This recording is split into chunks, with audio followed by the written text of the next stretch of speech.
Vous est-il déjà arrivé d'affirmer avec assurance « Je crois en Dieu » ? Fort probablement oui. Mais lorsque l'on vous demandait d'expliquer qui était Dieu, vous vous sentiez mal à l'aise, non pas par manque de foi, mais parce que personne n'avait jamais réussi à l'expliquer de manière compréhensible. Peut-être, enfant, en fréquentant l'école du dimanche, avez-vous entendu parler de la Trinité.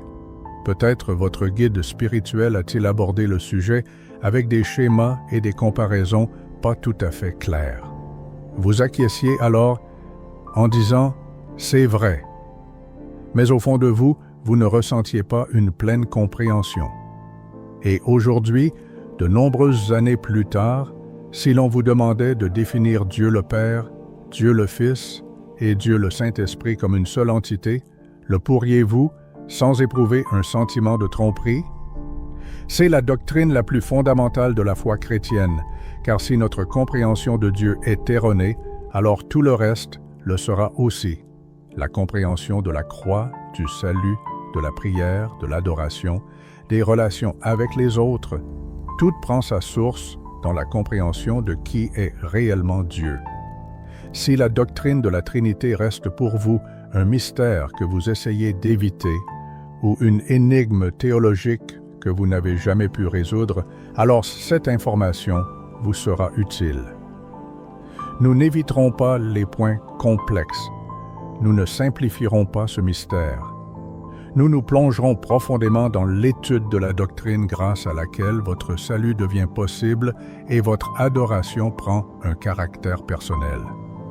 Après avoir visionné cette vidéo, votre foi ne sera pas seulement renforcée, elle deviendra plus consciente et plus claire. Un seul Dieu en 3 personnes. Le mystère éternel sera révélé comme jamais auparavant. Pour la première communauté chrétienne, ce n'était pas une simple connaissance théorique. Cette vérité a été combattue, débattue et a causé des souffrances. Certains ont même donné leur vie, refusant de renoncer à la vérité selon laquelle le Père n'est pas le Fils, que le Fils n'est pas le Saint-Esprit et que le Saint-Esprit n'est pas le Père. Et pourtant, ils forment un tout unique. Dans le monde moderne, où l'identité est remise en question, la vérité est fluctuante et la confusion règne dans la sphère spirituelle, la connaissance du Dieu auquel vous appartenez devient particulièrement cruciale. Posons donc la question que beaucoup n'osent pas poser à voix haute. Comprenez-vous réellement le Dieu en qui vous affirmez croire? Adorez-vous un Dieu que vous connaissez ou simplement un Dieu que vous avez accepté par tradition? Vous êtes-vous déjà demandé pourquoi c'était si important?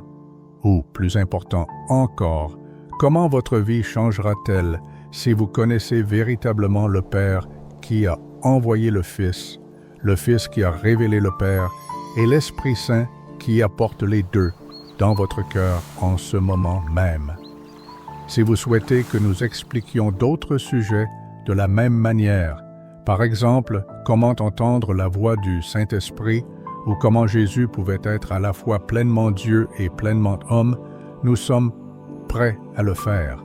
Mais pour l'instant, prenez une profonde inspiration, car le Dieu de l'univers n'est pas juste une idée à laquelle croire. Il est une Trinité que l'on peut rencontrer. Si nous avons l'intention de parler d'une rencontre avec la Trinité, non pas comme une idée abstraite, mais comme un Dieu vivant et réel, il nous faut prendre conscience d'une vérité fondamentale. La Trinité a une signification bien plus grande que nous ne pouvons l'imaginer. Elle ne se contente pas de définir notre conception de Dieu, mais façonne également notre relation avec lui. Cela influence tous les aspects de notre vie, la manière dont nous nous adressons à Dieu dans nos prières, la façon dont nous exprimons notre foi dans l'adoration, la manière dont nous comprenons l'essence du salut et comment nous percevons notre singularité, notre destinée et notre vocation. Et lorsque la doctrine de la Trinité est déformée ou oubliée, notre fondation spirituelle commence à s'effriter insidieusement, même si nous n'en avons pas conscience. C'est pourquoi cette doctrine n'est pas une note théologique secondaire en marge. C'est un enseignement central, et quand il est absent, tout semble décalé. Notre vie de prière perd sa connexion avec la réalité. Notre adoration devient superficielle et formelle. Notre compréhension de la personne de Jésus-Christ devient confuse et obscure. Nous pouvons croire, mais notre foi manque de profondeur et de sincérité. Et alors nous commençons à douter de nous-mêmes. Le problème vient-il de moi? Me manque-t-il de spiritualité? Suis-je trop pécheur pour ressentir la présence de Dieu comme les autres? Mais et si le problème ne résidait pas dans notre foi, mais dans notre vision du monde? Si nous nous représentons Dieu comme une seule personne jouant trois rôles différents, tel un acteur endossant trois masques, nous ne pourrons jamais comprendre à qui nous nous adressons exactement pendant la prière. Nous confondrons le Père avec le Fils, l'Esprit avec le Père, et nous serons finalement confrontés à une profonde crise d'identité spirituelle. Nous pourrions vénérer Jésus-Christ, mais oublier qu'il nous montre le chemin vers le Père, ou bien tenter d'établir un lien avec le Saint-Esprit sans réaliser que c'est lui qui nous attire initialement vers le Christ. D'autre part, si nous percevons le Père, le Fils et l'Esprit comme trois dieux distincts, nous les classerons inévitablement dans notre esprit ou choisirons celui avec qui nous sommes le plus à l'aise. Peut-être éprouvons-nous de l'amour pour Jésus-Christ, mais évitons le Saint-Esprit parce qu'il nous semble mystérieux et insaisissable. Ou peut-être percevons-nous le Père comme lointain et colérique, tandis que Jésus-Christ nous apparaît bon et proche. Mais lorsque cela se produit, nous cessons de nous rapporter à Dieu tel qu'il est réellement. Nous nous rapportons à la version de Dieu que nous avons nous-mêmes créée pour nous sentir en sécurité et à l'aise. C'est là le principal danger. L'incompréhension de la doctrine de la Trinité ne mène pas seulement à la confusion et aux erreurs. Elle mène à l'idolâtrie, car en fin de compte, nous adorons un Dieu que nous avons nous-mêmes imaginé, au lieu du Dieu trinitaire éternel décrit dans les Saintes Écritures. C'est à ce problème que l'Église primitive fut confrontée après la mort des apôtres, lorsque les persécutions s'intensifièrent. Les chrétiens furent contraints de définir clairement leurs convictions, car les hérésies se propageaient à une vitesse fulgurante. Certains affirmaient que Jésus n'était qu'un homme. D'autres reconnaissaient sa divinité, mais niaient son égalité avec le Père. D'autres encore insistaient sur le fait que l'Esprit Saint n'était qu'une force divine et non une personne distincte. Et ce n'était pas de simples désaccords mineurs. C'était un mensonge qui pouvait changer l'éternité. L'éternité n'est pas simplement une durée, c'est un état d'être, c'est la compréhension de la vérité absolue. C'est pourquoi les premiers conciles de l'Église, tels que ceux de Nicée et de Constantinople, furent le théâtre de débats si ardents. Les pères de l'Église défendaient l'inviolabilité non pas de la simple tradition, mais de la vérité elle-même.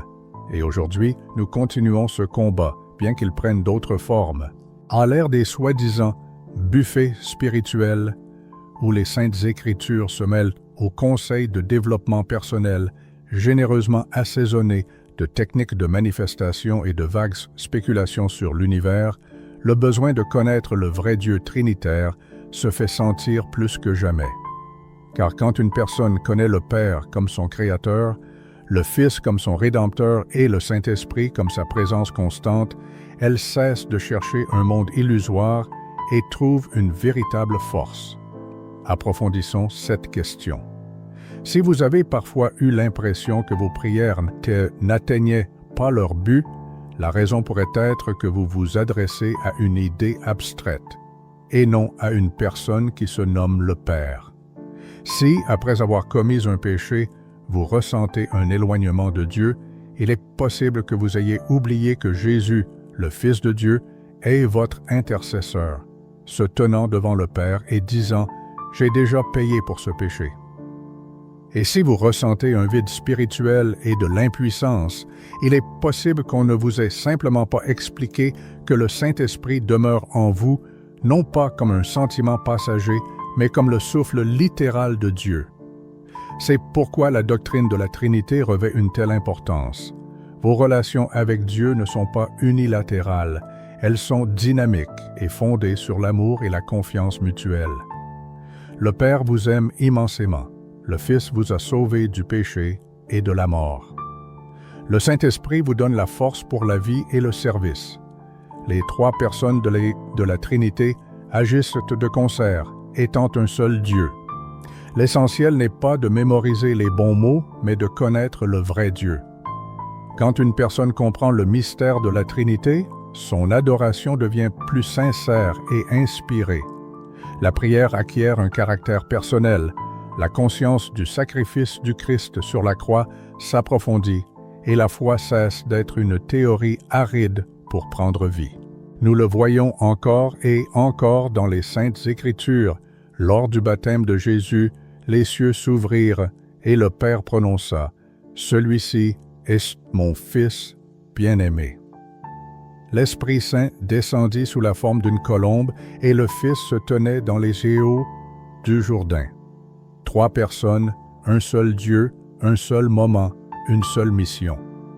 L'apôtre Paul écrit dans l'Épître aux Éphésiens, au chapitre 2, verset 18, « Car par lui, Jésus, nous avons accès au Père dans un seul esprit. » Voyez-vous, par le Fils, vers le Père, dans le Saint-Esprit, toute la Trinité en une seule phrase. C'est ainsi que le salut s'opère, que la prière fonctionne et que votre vie est structurée. Peut-être ne vous a-t-on jamais expliqué cela aussi clairement auparavant. Peut-être avez-vous cru en Dieu pendant de nombreuses années sans réaliser que chacun de vos pas vers lui était le résultat de l'action du Saint-Esprit, du Fils intercédant pour vous et du Père vous attendant les bras ouverts. Maintenant, vous le voyez. Maintenant, cela devient une révélation réelle. Et quand vous voyez Dieu tel qu'il est réellement, tout change. La Trinité, qui façonne l'adoration, les prières et la conscience de soi, soulève naturellement la question de sa source première. Si ce n'est pas une doctrine artificielle introduite plus tard dans l'histoire de l'Église, alors on devrait s'attendre à sa présence dans la Bible dès le début. Et effectivement, elle se trouve déjà dans le premier chapitre de la Genèse, c'est-à-dire avant la loi, Israël, les prophètes et les évangiles. Là, le Dieu trinitaire agit et crée déjà. Cependant, beaucoup l'ignorent, car la Genèse 1 ne parle pas ouvertement de la Trinité. Elle se manifeste comme un écho sacré, comme une empreinte divine, cachée dans l'origine même de la création. Au commencement, Dieu créa les cieux et la terre. Ici apparaît le Père, comme source et initiateur, ordonnant à la lumière de surgir des ténèbres. Ensuite, il est dit, « L'Esprit de Dieu planait au-dessus des eaux. » Ce n'est pas une action passive, mais une préparation à l'action. Le mot hébreu « ruah » signifie souffle, vent, esprit, une présence vivante et dynamique de Dieu planant au-dessus du chaos en prélude à l'ordre. Puis la voix retentit, et Dieu dit. Il est important de noter ceci. Dieu parla et sa parole créa. Selon le premier chapitre de l'Évangile de Jean, cette parole n'était pas un simple son, mais une personne. Au commencement était la parole, et la parole était avec Dieu, et la parole était Dieu. Elle était au commencement avec Dieu. Toutes choses ont été faites par elle. Il s'agit de Jésus, pas encore né à Bethléem, mais existant avant les temps du Fils éternel, la parole de Dieu, mettant en mouvement les galaxies, séparant l'eau et la terre, formant l'humanité de la poussière, avec les mêmes mains qui seraient plus tard percées. Le Père, la parole et l'Esprit, un seul Dieu en trois personnes, présent dès le commencement de la création. Au 26e verset du premier chapitre de la Genèse se trouve une phrase qui mérite une attention particulière. « Faisons l'homme à notre image, selon notre ressemblance. » Avec qui Dieu dialogue-t-il? Pas avec les anges, car ils ne sont pas créateurs. Ce n'est pas un simple « nous » royal, car en hébreu, cette expression a une autre signification. C'est un dialogue divin au sein de la divinité elle-même. Faisons l'homme. Le Père le planifie, la parole le prononce, et l'Esprit insuffle la vie. L'humanité a été créée non pas simplement par Dieu, mais à l'image de la communion. C'est là l'essence de la Trinité, une communion éternelle, un amour éternel, des relations éternelles. Dieu n'a pas créé les hommes par ennui, mais par un débordement de l'amour qui existait éternellement entre le Père, le Fils et l'Esprit. C'est pourquoi les êtres humains aspirent la communion, vivent douloureusement l'isolement et souffrent profondément de la trahison. Car nous sommes créés pour refléter l'image d'un Dieu qui n'a jamais existé seul. La Trinité n'est pas seulement une vérité à laquelle croire, mais une réalité dont nous sommes issus, et cela ne se manifeste pas uniquement dans le livre de la Genèse. Au 3e chapitre, après la chute, Dieu dit « Voici, l'homme est devenu comme l'un de nous ». Le pluriel « nous » résonne à nouveau. La conversation trinitaire se poursuit et même dans le jugement, des allusions à la rédemption sont perceptibles, car Dieu ne détruit pas Adam et Ève, mais les couvre et promet que la descendance de la femme écrasera la tête du serpent. Cette prophétie pointe directement vers Jésus, le Fils qui viendra accomplir la rédemption. Ainsi, dès les premières pages, la Sainte Trinité se révèle non pas par des définitions théologiques strictes, mais par l'action divine elle-même, créatrice, prononciatrice de la parole, insufflant la vie, dispensatrice d'amour.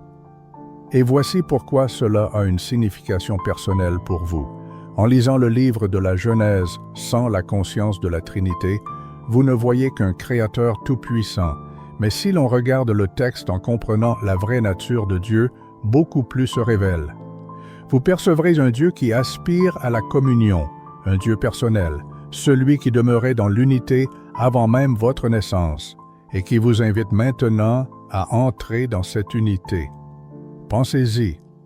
Vous êtes créé à l'image de la relation. Cela signifie que votre guérison, votre destinée, votre identité, tout cela ne prend pas sa source dans l'aliénation, mais dans la connexion avec le Père qui vous a créé, le Fils qui vous a sauvé et l'Esprit qui vous remplit.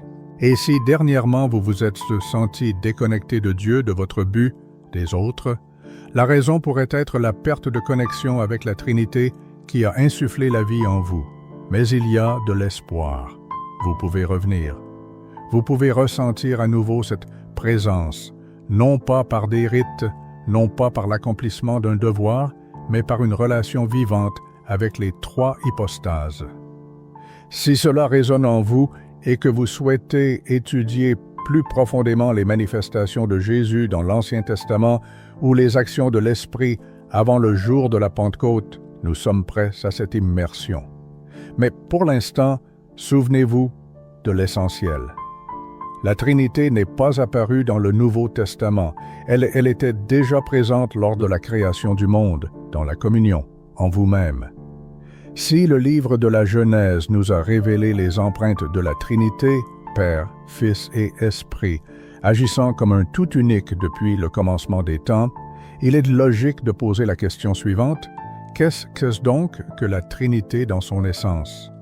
Car si vous comptez bâtir votre foi sur ce fondement, il ne peut être vague et indéfini. Il vous faut un terrain solide sous les pieds, une compréhension claire sur laquelle vous appuyez lorsque les doutes commenceront à miner votre assurance. Et voici cette compréhension.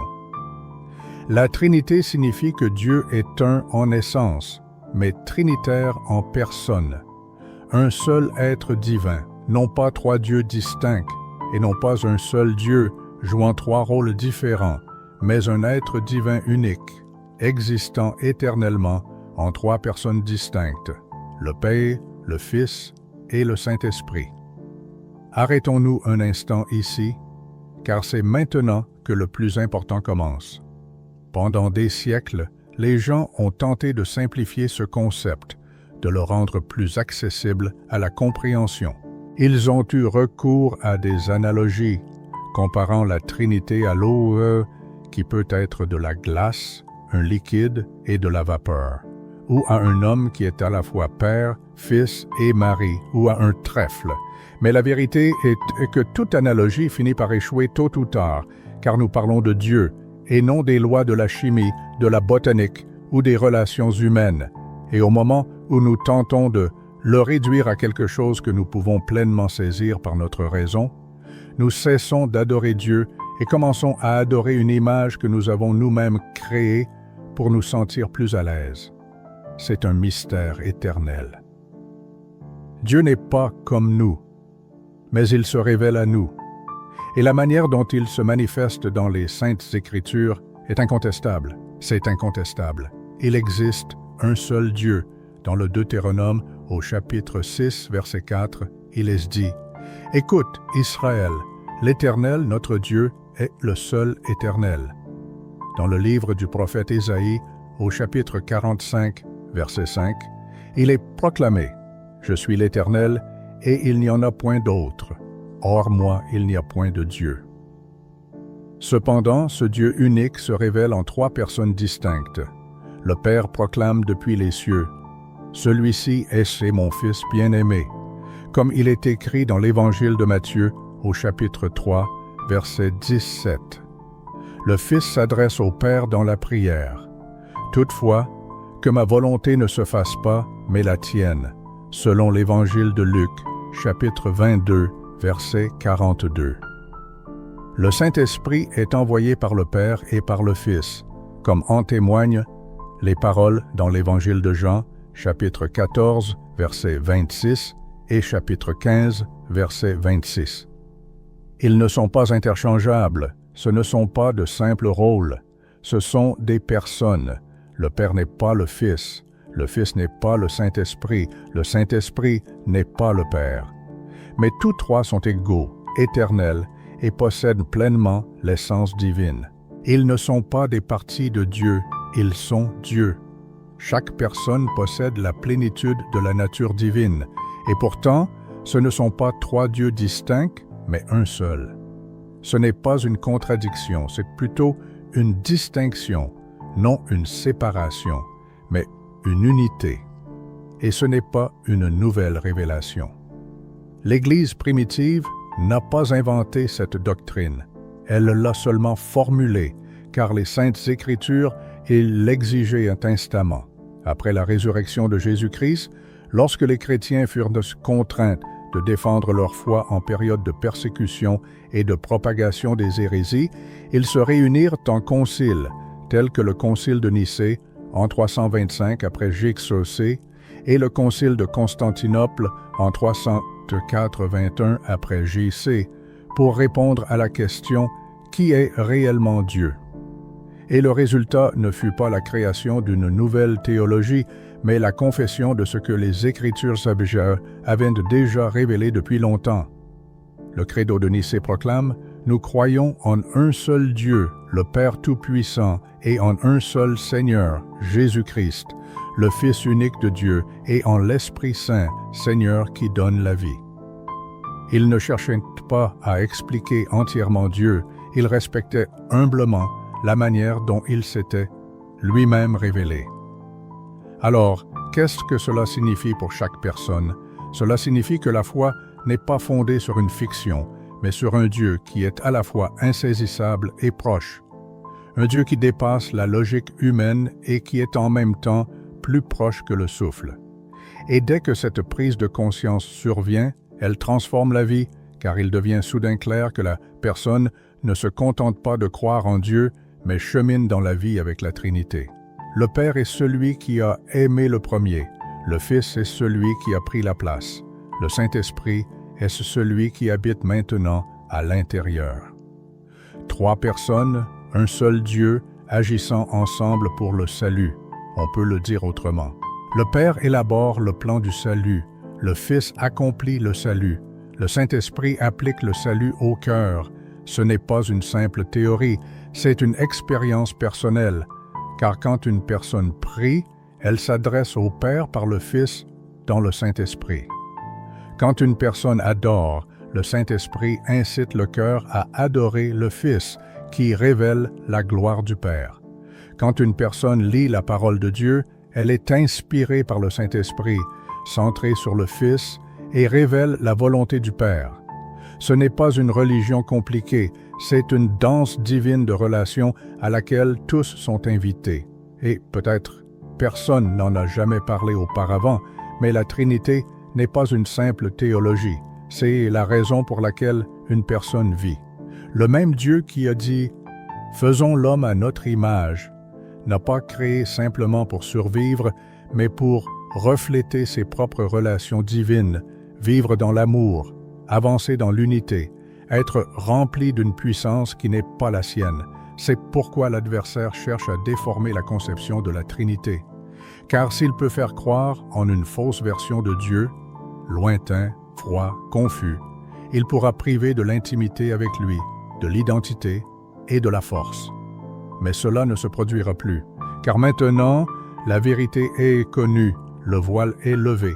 Et si cette vérité résonne en vous, si vous avez auparavant suivi une version de Dieu qui laissait un vide et que vous désirez savoir comment réellement expérimenter la Trinité dans la vie quotidienne, alors ce chemin sera parcouru ensemble, car c'est là l'essence même de la Trinité. Pas trois dieux, pas un seul Dieu sous trois aspects différents, mais un être éternel unique. Trois personnes distinctes, pleinement Dieu, demeurant éternellement dans l'amour et enfin accessible à la connaissance, pour saisir l'insaisissable.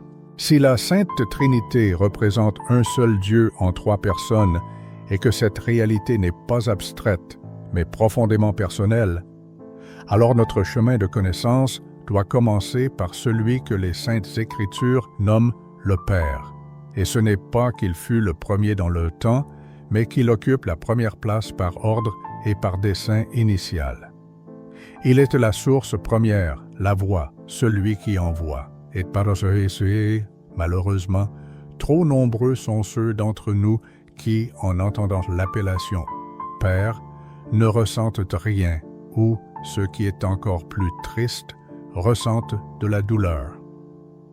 Car là réside la dure vérité. Peu sont prêts à admettre que pour beaucoup, le mot « Père » est devenu une notion déformée. Peut-être votre Père n'était-il pas là au bon moment. Peut-être était-il physiquement présent, mais ne vous a jamais vu tel que vous êtes réellement. Peut-être vous a-t-il abandonné, a-t-il trahi vos attentes, ou même vous a-t-il causé des souffrances. Et c'est pourquoi, quand la Bible appelle Dieu Père, quelque chose en vous se contracte involontairement de douleur. Mais le Père qui est Dieu diffère radicalement des pères que vous avez rencontrés dans votre vie terrestre. Il n'est pas distant et froid, n'attend pas que vous mettiez de l'ordre dans votre vie avant de s'approcher de vous. Il est le Dieu qui a conçu la rédemption de l'humanité avant même que le péché n'entre dans l'histoire. Il est celui qui a élaboré le plan de la création du monde, pleinement conscient que sa réalisation exigerait de tout donner pour nous ramener à lui. Il est le Père qui parle non seulement avec autorité, mais aussi avec un amour capable de briser toutes les chaînes. Permettez-moi d'approfondir ce sujet. Le livre de la Genèse commence par la description de l'activité créatrice de Dieu, mais les Saintes Écritures témoignent que le Père n'a pas agi seul. Il a manifesté sa volonté, c'est vrai, mais il a prononcé la parole, c'est-à-dire le Fils, et le Saint-Esprit planait en attente d'action. Ce fut un acte trinitaire, et pourtant, la source de tout cela était le dessein du Père. La Bible appelle à plusieurs reprises le Père celui qui envoie, et ce n'est pas un hasard. Il envoie dans un but précis.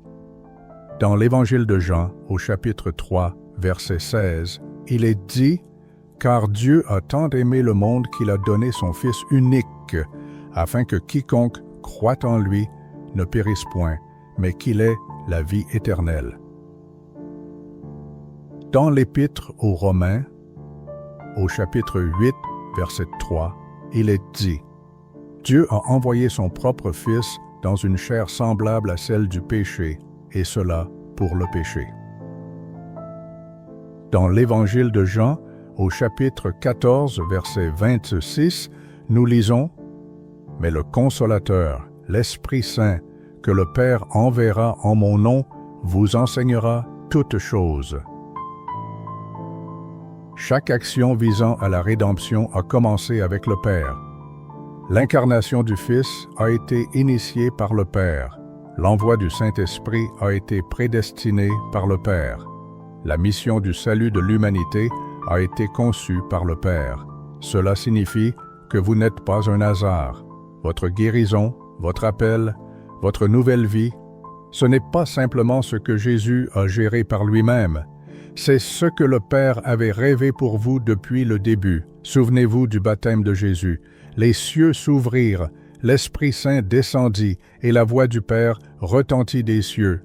Celui-ci est mon Fils bien-aimé, en qui j'ai mis toute mon affection. Réalisez-vous que cette même voix s'adresse aussi à vous? Dans l'Évangile de Jean, au chapitre 1, verset 12, il est dit « Mais à tous ceux qui l'ont reçu, à ceux qui croient en son nom, elle a donné le pouvoir de devenir enfants de Dieu. » Dans l'Épître aux Romains, au chapitre 8, verset 15, il est ajouté « Vous avez reçu un esprit d'adoption par lequel nous crions « Abba, Père ». Cela signifie que ce Dieu, celui qui a créé les galaxies et commande aux anges, est aussi celui qui vous regarde avec un amour infini et vous appelle son enfant. Beaucoup de croyants, tout au long de leur vie, s'adressent ensuite à Dieu dans leurs prières comme à un PDG strict, un tonton district, et non comme à un Père aimant. La raison en est une compréhension insuffisante de son essence paternelle. Il est important de réaliser que le Père céleste n'est pas un être colérique, tandis que Jésus apparaîtrait comme l'incarnation de l'amour. Dieu le Père n'est pas un Dieu vengeur, alors que Jésus serait protecteur. Il n'attend pas de vous prendre en faute, mais au contraire, c'est lui qui a envoyé Jésus-Christ. Il a couru à la rencontre du Fils prodigue et a été le premier à vous manifester son amour. Son cœur peut également être vu dans l'Ancien Testament. Dans le livre du prophète Ésaïe, au chapitre 64, verset 8, il est dit « Mais maintenant, ô Éternel, tu es notre Père, nous sommes l'argile, et toi notre potier, nous sommes tous l'œuvre de ta main. » Et dans le psaume 102, verset 13, il est dit « Comme un père a compassion de ses enfants, ainsi l'Éternel a compassion de ceux qui le craignent. » Même quand le Seigneur punit Israël, cela découle d'une intention aimante de corriger et non d'un rejet courroucé. Le livre du prophète Osée, chapitre 11, versets 1 à 4, nous présente l'une des images les plus touchantes. « Quand Israël était jeune, je l'aimais, et j'appelais mon fils hors d'Égypte. Je leur apprenais à marcher, les prenant par les bras. Je les tirais avec des liens d'humanité, avec des cordons d'amour. » Le Père céleste n'est pas seulement tout-puissant, il se rapporte personnellement à chacun. Il a guidé Israël comme un père qui enseigne à son enfant à marcher en le soutenant, le dirigeant, le protégeant et l'aimant. Et ce même Père vous guide aussi. Mais si vous ne le réalisez pas, si vous le maintenez à distance par peur ou par douleur émotionnelle, vous ne pourrez pleinement accepter ce que le Fils et le Saint-Esprit sont venus vous accorder. Vous adresserez des prières, mais vous ne vous sentirez pas en sécurité. Vous adorerez, mais vous ne vous sentirez pas désiré. Vous croirez, mais vous ne trouverez pas la paix. Le Père désire plus pour vous. Il veut que vous reconnaissiez sa voix, ressentiez sa présence et aspiriez à lui, non par devoir, mais parce que vous savez, dans ses bras se trouve le seul endroit où vous ne serez jamais abandonné. Si vous avez du mal à faire confiance au Père, surtout en raison d'expériences négatives avec votre propre Père ou du sentiment que Dieu ne vous soutient pas, rappelez-vous, le Père n'est pas seulement le début de l'histoire, il en est le cœur. Il est la voix qui vous a donné la vie, l'amour qui a envoyé le Fils, et les bras qui sont toujours ouverts pour vous. Il n'attend pas de punir, mais aspire à étreindre. Si le Père est la source, la voix qui affirme l'identité de la création, envoyant l'amour et soutenant avec compassion, alors notre conscience de celui qui l'a envoyé change radicalement tout, car le Père n'a pas envoyé un simple message ou un symbole, il s'est envoyé lui-même dans le Fils. Ici, le mystère s'approfondit encore et la grandeur se révèle dans toute sa plénitude. Si votre conception de Jésus se limite à l'image d'un homme au regard bienveillant et aux principes moraux élevés, si pour vous il n'est qu'un enseignant, un prophète ou un modèle à suivre, alors vous manquez l'essence du christianisme. Jésus n'est pas un guide spirituel et n'est pas la première création de Dieu. Il n'est pas une version secondaire de Dieu, un demi-dieu ou un assistant divin. Il est Dieu, pleinement Dieu et pleinement homme, éternellement un avec le Père. Et tant que vous n'aurez pas saisi cette vérité, tant qu'elle n'aura pas pénétré votre esprit avec toute sa signification, vous ne pourrez comprendre ni la signification de la croix, ni la résurrection, ni pourquoi son nom possède le pouvoir de sauver. Il sera question du salut. Commençons non pas avec l'évangile de Matthieu, ni avec la ville de Bethléem, mais avec l'éternité elle-même. Le premier chapitre de l'évangile de Jean, au verset 3, comme le livre de la Genèse, répète encore et encore. Au commencement était la parole, et la parole était avec Dieu, et la parole était Dieu. Elle était au commencement avec Dieu. Toutes choses ont été faites par elle, et sans elle, rien n'a été fait de ce qui a été fait. Ce ne sont pas de simples beaux versets, c'est la théologie dans son essence. Cette déclaration est une guerre contre tout faux enseignement qui cherche à rabaisser Jésus et à le présenter comme quelqu'un de moindre qu'il n'est réellement, la parole éternelle, égale à Dieu le Père, celui par qui tout ce qui existe a pris son commencement. Ensuite, au verset 14, la pensée atteint son apogée. « Et la parole a été faite chair, et elle a habité parmi nous. » Laissez ces mots pénétrer profondément votre conscience.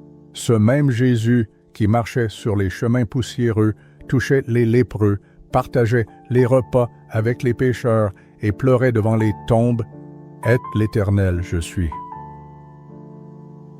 Je suis. Dieu qui a créé les galaxies s'est revêtu de chair humaine. Son cœur battait, il avait faim, son corps transpirait, son sang coulait et il respirait l'air. Et tout cela, il l'a fait non pas simplement pour expérimenter la vie humaine, mais pour accorder le salut à l'humanité. Dans l'Épître aux Colossiens, au premier chapitre, des versets 15 à 17, il est dit « Il est de l'image du Dieu invisible, le premier-né de toute la création. Car en lui ont été créées toutes les choses qui sont dans les cieux et sur la terre, les visibles et les invisibles, soit trône, soit dignité, soit domination, soit autorité.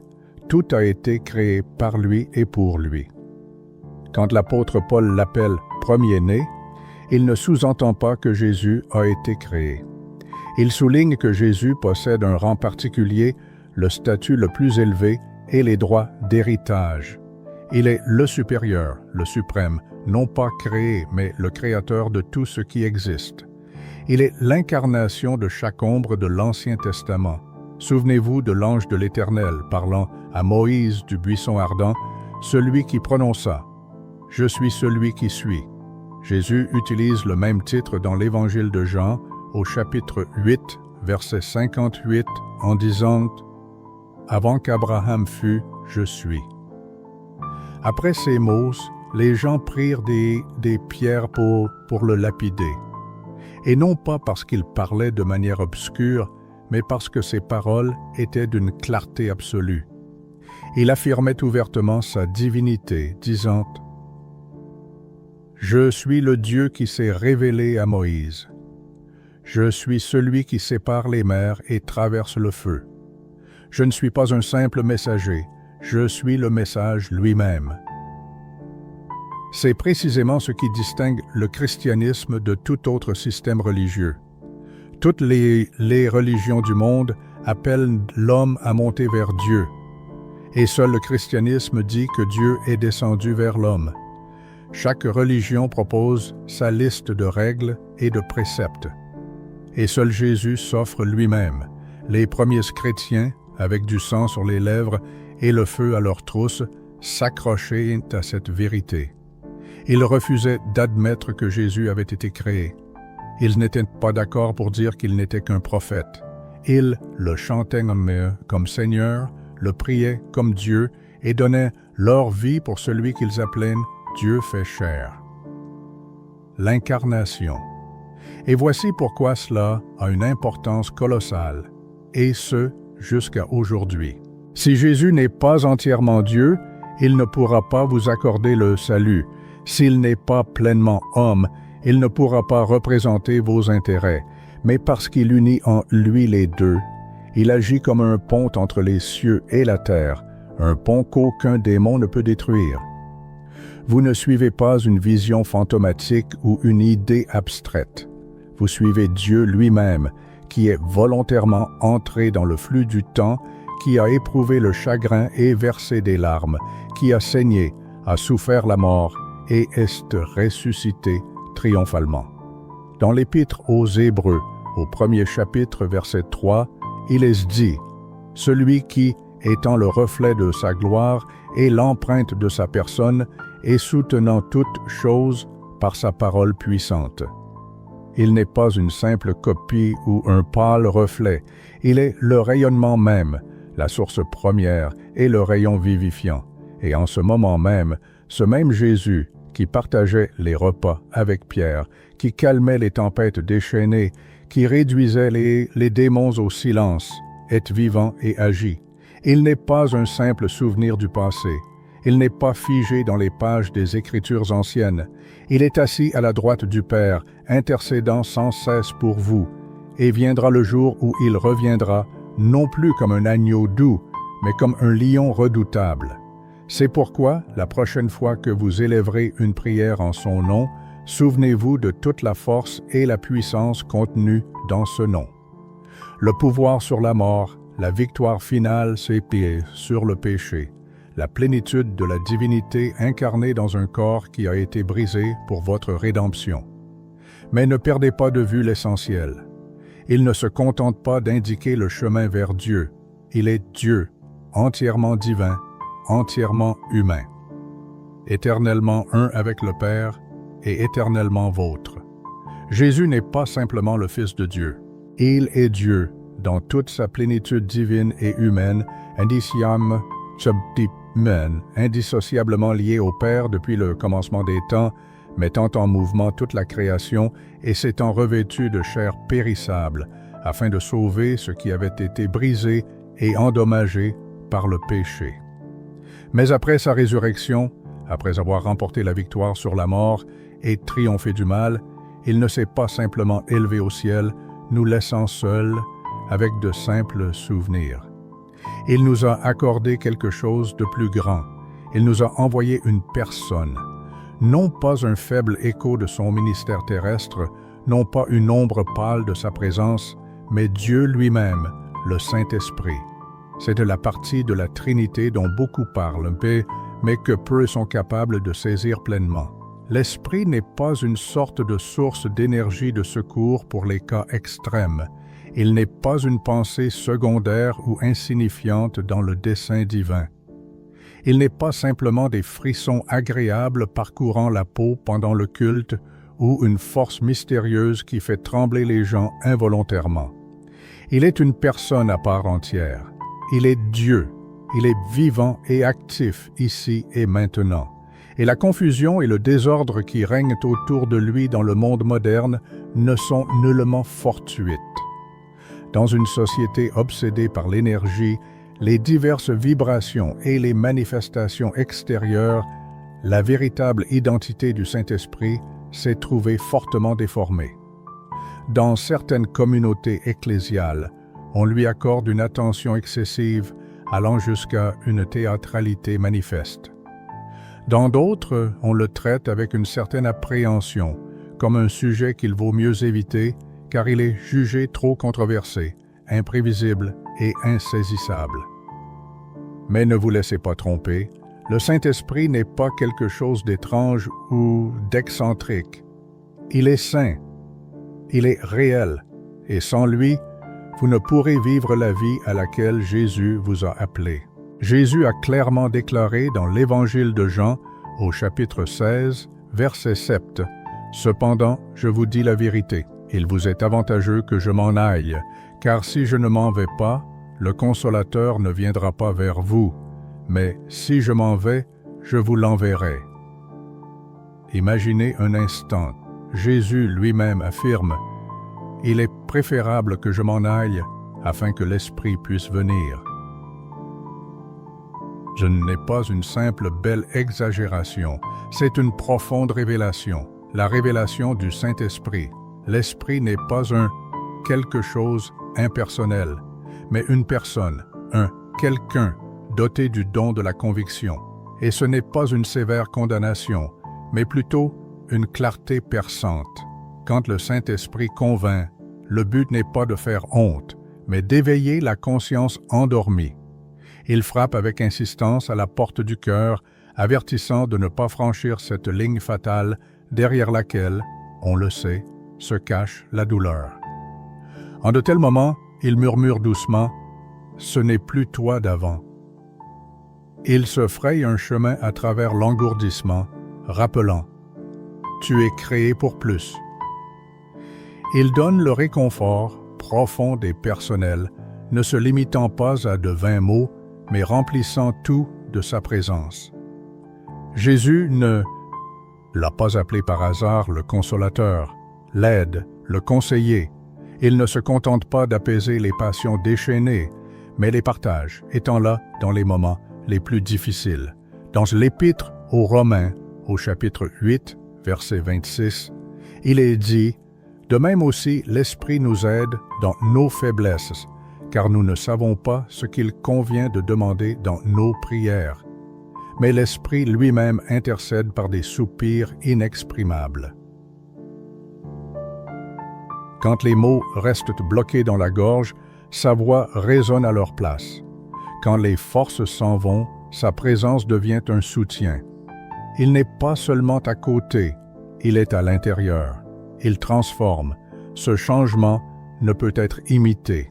On peut mémoriser les Saintes Écritures, fréquenter régulièrement l'Église, louer en chant, mais seul le Saint-Esprit était capable de changer les désirs profonds du cœur. Lui seul peut briser les chaînes de la dépendance. Lui seul peut prendre un cœur glacé et cynique et le remplir à nouveau de tendresse. C'est pourquoi l'apôtre Paul affirme dans la deuxième épître aux Corinthiens, au chapitre 3, versets 17 à 18. « Or là où est l'Esprit du Seigneur, là est la liberté. » Nous tous qui, avec un visage découvert, contemplons comme dans un miroir la gloire du Seigneur, nous sommes transformés en la même image, de gloire en gloire, comme par l'Esprit du Seigneur. Il ne cherche pas simplement à améliorer. Il crée une toute nouvelle créature. C'est pourquoi les relations avec lui ne sont pas secondaires, elles sont vitales, urgentes. C'est la vie elle-même, parce que c'est lui qui révèle la parole de Dieu à l'esprit, quand les yeux ne voient que des lettres noires sur une page blanche. Il aide à pardonner, quand la chair aspire à la vengeance. Il donne les mots justes, quand on se tient devant une personne désespérément en quête d'espoir, tout en ressentant sa propre incompétence. Il rappelle l'amour infini du Père quand le passé tente de convaincre du contraire. Et il était là depuis le commencement, dans le livre de la Genèse. Il planait au-dessus du chaos, prêt à y apporter l'ordre. Dans le livre des Juges, il a donné aux guerriers la force pour des batailles auxquelles ils ne s'étaient jamais préparés. Dans les Évangiles, il est descendu comme une colombe sur Jésus, puis l'a conduit dans le désert pour affronter Satan face à face. Dans le livre des Actes, il est descendu comme un feu, a rempli des gens ordinaires et a bouleversé le monde. Ce même esprit demeure aussi en chaque croyant. Et il est important de se souvenir que lorsque Jésus marchait sur terre, il ne pouvait être qu'à un seul endroit à un moment donné. Mais maintenant, par l'Esprit, il est là dans les jours les plus difficiles, dans les moments de faiblesse, dans la voiture, au bureau, au milieu de la douleur émotionnelle, au bord de la tentation. Il n'est pas limité par les murs, les distances ou l'humeur. Il est à l'intérieur. Il demeure en vous. Mais voici la véritable question. Avez-vous réalisé cela? Car l'Esprit ne s'imposera pas. Il ne couvrira pas vos distractions et vos soucis. Il attend une manifestation d'humilité, une soif de connaissance. Il attend que vous prononciez sincèrement « Je ne cherche pas seulement à connaître Dieu, j'aspire à marcher main dans la main avec lui à chaque étape de ma vie. » Ce n'est pas un élan émotionnel passager, mais une vérité profonde et inébranlable. Et pour certains d'entre vous, la raison pour laquelle la foi semble stagner ne réside pas dans un manque d'amour pour Jésus, mais dans le fait que vous n'avez pas accepté l'Esprit qui révèle son essence. Vous tentez de mener une vie spirituelle sans avoir de force surnaturelle. Et le résultat logique en est l'épuisement, la prétention et un sentiment de vide intérieur. Mais aujourd'hui, cela peut prendre fin, car l'Esprit est absolument prêt. Il a toujours été prêt à vous guider, à vous remplir de sa force, à vous protéger dans la lutte, à prier à travers vous et à vous transformer à la ressemblance de Jésus. Mais laissez cette pensée pénétrer profondément votre conscience. Il n'est pas simplement la présence de Dieu, pas seulement sa force. Il est la personne de Dieu et il a volontairement choisi d'habiter en vous. Vous venez de toucher une vérité que beaucoup ignorent toute leur vie. Vous avez pénétré le mystère sacré. Un seul Dieu en 3 personnes. Ce n'est pas une énigme théologique à résoudre, mais une relation divine dans laquelle vous êtes invité à entrer. Du Père qui vous a choisi avant la fondation du monde, au Fils qui est venu dans ce monde pour prendre sur lui vos péchés, à l'Esprit qui vit en vous maintenant, tel un feu, un souffle et un guide. Vous avez touché ce pourquoi l'Église primitive était prête à donner sa vie. Et maintenant, dans le chaos du monde moderne, au milieu des troubles politiques, des relations humaines brisées, de la confusion spirituelle et des profondes expériences personnelles, vous ne vous accrochez pas à une théorie abstraite, mais à quelque chose de beaucoup plus solide. Vous vous accrochez à Dieu lui-même. La Trinité n'est pas simplement une doctrine à étudier dans les séminaires, c'est le fondement de votre vie. Et il est maintenant temps de répondre non pas par de l'information, mais par une capitulation totale et inconditionnelle. Ainsi, où que vous soyez en ce moment, que vous regardiez ceci dans votre chambre, pendant votre pause déjeuner ou dans un endroit calme après une longue et difficile semaine de travail, c'est votre moment. Ne vous précipitez pas, ne manquez pas cette opportunité sacrée de vous adresser directement à Dieu, qui vous a créé, qui vous a sauvé et qui vit en vous. Élevons une prière. Père, tu n'es pas loin de moi. Tu ne gardais pas le silence. Tu n'attends pas que je fasse tout correctement. Tu as été le premier à m'appeler, le premier à tendre la main, le premier à même avant même que je ne sache ce qu'était l'amour. Tu m'as créé non par obligation, mais par l'abondance de ton amour. Tu m'as conçu dans un but précis. Tu as observé chacun de mes pas, même ceux que j'essayais de te cacher. Tu savais que je tomberais, et pourtant, tu m'as appelé tien. C'est pourquoi, aujourd'hui, le narrateur revient non pas avec des phrases ciselées, non pas avec une sainteté répétée, mais avec sincérité. Il ressent la fatigue, reconnaît son imperfection et son inachèvement. Et malgré cela, Dieu reste le Père, bon et toujours présent. Jésus, pour le narrateur, n'est pas une simple idée, pas un événement historique, pas une figure figée sur la croix. Il est le Fils de Dieu vivant, la parole incarnée, le sacrifice qui a pris sur lui la honte du narrateur. Le roi ressuscité, qui a roulé la pierre de la tombe, qui, semblait-il, le retiendrait pour l'éternité. Jésus a accepté les clous, a porté la couronne d'épines, a subi la colère méritée par le narrateur et maintenant l'enveloppe de sa justice. Il prononce son nom dans les cieux, intercède quand il manque de mots et l'invite à la victoire non pas comme un invité, mais comme un cohéritier. C'est pourquoi le narrateur met de côté chaque partie de lui-même qui tente encore de mériter ce pourquoi Jésus a déjà payé. Il abandonne son passé, se libère de la culpabilité et déclare que tout est accompli parce que Jésus l'a dit. Le Saint-Esprit n'est pas un simple vent, pas une force, pas un sentiment éphémère. Il est le souffle dans les poulenques du narrateur, le murmure dans le silence, le feu qui le purifie, le sceau qui témoigne de son appartenance à Dieu. Il console quand le monde s'effondre, convainc quand le narrateur commence à s'égarer, transforme ce qui semblait impossible. Le narrateur demande au Saint-Esprit de le guider, de l'enseigner et de lui rappeler qui il est. Il ne veut pas vivre dans l'engourdissement ou la distraction, mais aspire à marcher avec Dieu à chaque instant, à chaque souffle. Il ouvre au Saint-Esprit chaque partie de lui-même, les endroits qu'il cachait, les parties qu'il protégeait, les blessures qu'il niait.